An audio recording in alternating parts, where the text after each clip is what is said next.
एका शिक्षकाच्या लेखणीतून हे दुःखद सत्य. विद्यालयाच्या जागेपायी कोणीच इथं भांडलं नाही आणि देवालयाच्या जागेसाठी इथं रक्त कमी पडलं नाही.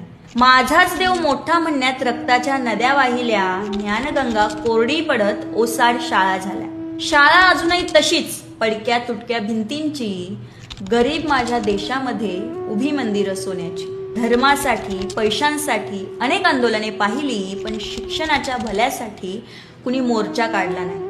शाळेमधील दानपेटी भरलेली कधीच पाहिली नाही आणि मंदिराची दानपेटी रिकामी कधी राहिली नाही.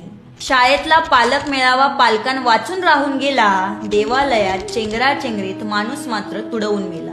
विद्येचे ज्ञान देऊन गुरुजी गरीबच राहिला आणि अंधभक्तांचे दान घेऊन पुजारी मात्र धनवान झाला. खरं तर धर्म नावाचं पुस्तक शाळेत कधीच उघडत नाहीत आणि धर्माच्या नावाशिवाय देशात पानही हलत नाही.